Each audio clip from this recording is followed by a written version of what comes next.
Ayun na nga mga kaurag. Dahil Mother's Day ngayon at kaawa naman ang ating mahal na kaurag. May pasok siya ngayon, Mother's Day, linggo mga kaurag. Kaya gagawin natin, hahanap tayo ng flowers. Yan, hahanap tayo ng flowers para mamaya pagsundo natin sa kanya, abot natin yung flowers at kung ano pa may mabili natin na regalo para sa kanya. Ano siya yung may pasok siya ng Sabado at Linggo mga kaurag. Kaya ditong Mother's Day may pasok siya. Napakaganda ng panahon mga kaurag, oh. Pero hindi tayo nagra-ride.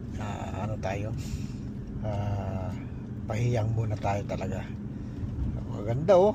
Talaga naman ang init, pero ang sarap sa pakiramdam pag ganito ang panahon na kaurag. Ang dami nagmumotor ngayon, pero tayo chill lang, wala na munang ride muna.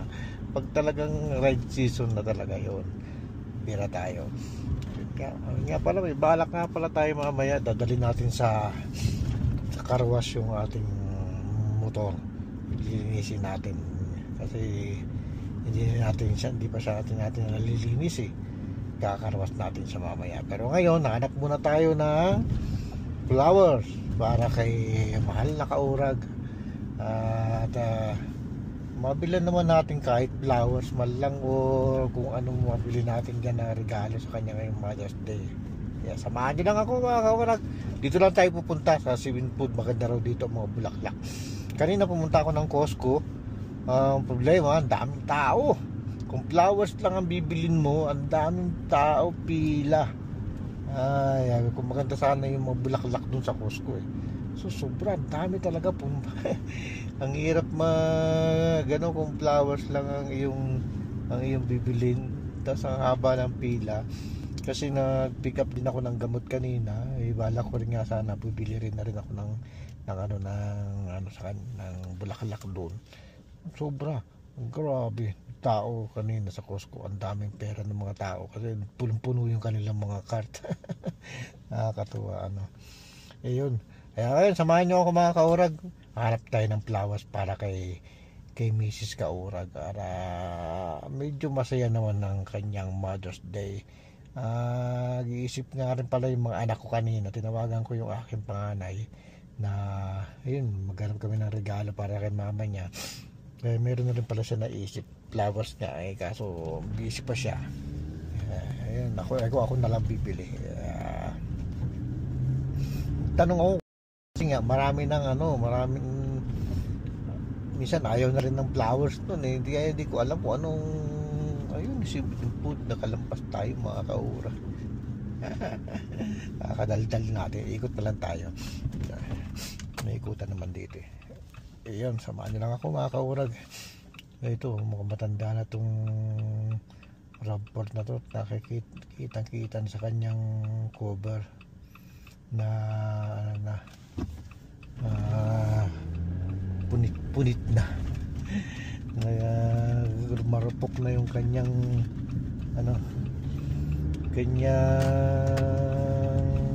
pinapakalaman natin yung rapport na yan.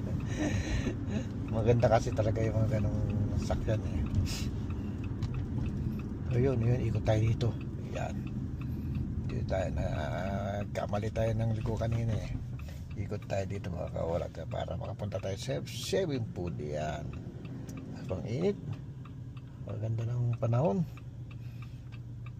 Pero pag talagang ramdam ko mga kaurag na ayaw ko mag-ride, hindi talaga ako nag-ride kahit maganda yung panahon. Kasi yan eh, nasa pakiramdam yan. May pakiramdam pa eh, no? Nasa pakiramdam yan mga kaurag. Pag nararamdaman mo na ayaw ng katawan mo, huwag mo ipilit, huwag mo ipuwersa yung katawan mo na gawin yung ayaw ng katawan mo. Gusto ng isip natin eh, gusto natin mag-ride, pero yung katawan natin ayaw, pumukontra, kaya hindi tayo tumuloy sa pag-ride. Yan, yun maganda nga yung mga bulaklak dun mo. Nakabili si Manong, tayo bibili rin ng bulaklak. Alam mo, ikaw lang yung bibili ng bulaklak ha. Bibili rin ako. Ayun, ang ganda ng sakyan niya. Wow. Higpit. Uy, maganda nga ang flowers din eh. Ang dami bibiling flowers. Ayun. Kaya tayo titingin ng flowers dito sa Sibing Food. May nagsabi sa akin ng anak ko dito raw maganda eh. Maganda raw mga flowers dito, kaya dito tayo pumunta. Ayan. Oh, wala mga parkingan. Kahit malayo, sige, malayo ang parking. Ganda ng panahon eh. Diba? Ang ganda kaya ng panahon. Kahit paglakad-lakad ka dyan. Pawisan ka exercise, bibihira mapawisan dito sa Canada eh. Ayan, parang tayo mga kaurag.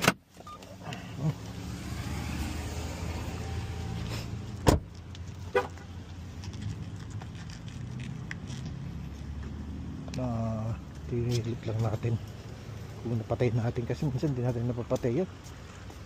Sayang yung yung gas. Oo, ito ng kanyang tondra. Ayan mga kaurag, kabili tayo. Ang ganda oh. Ayan, nabili natin na pang regalo kay mahal na kaurag. Yan, diba? At Mother's Day, kahit hindi Wife's Day. Tatawa ako dun sa kay Joel eh. Hindi naman daw Wife's Day, Mother's Day, kaya di siya magregalo. Ang mga anak dapat na magregalo kasi Mother's Day. Oo nga naman, di ba? Pero dahil gusto rin talaga natin siyang maging masaya, ang ating mahal na kaurag, yan, binira natin ng rose. Di ko alam kung ano bulaklak to mga kaurag. Ito kasi maganda ron eh. Bubuka pa siguro yan eh. Kaya binili natin yan, maganda yan. Ayan. Kasi puro rose eh. Yan, di ba? Okay. Nakabili na tayo. At mamaya dadagdagan natin yan pagkain naman. Dara mayroon siyang bulaklak at may pagkain siya, di ba? Busog siya. At yun. Ayos. Oh.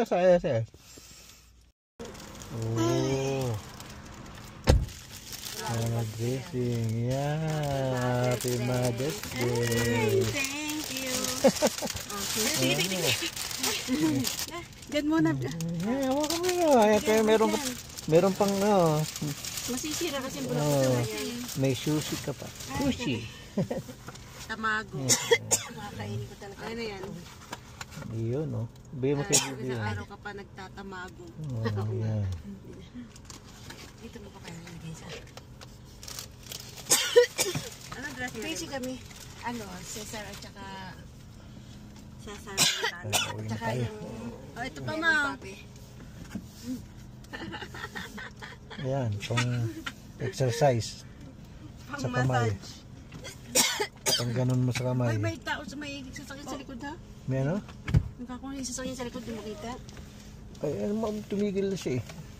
Ay? Zoe.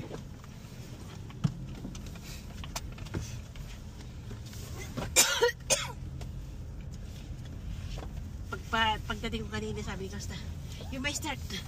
Ha? Please. I-start ka agad? Anong oras pa? Wrapping busy. Ano oras ka dumating ma? Mga... Wow, may handa pala. Mother's Day. Happy Mother's Day. Oh. Ito po oh.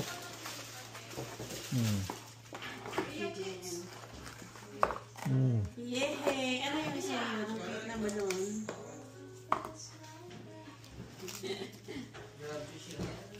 Yung dami ng gamit na yung ate Yan. Excuse me, Auntie. Excuse me.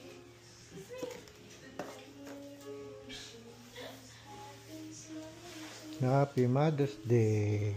Mother. Happy Mother's Day. Bukas.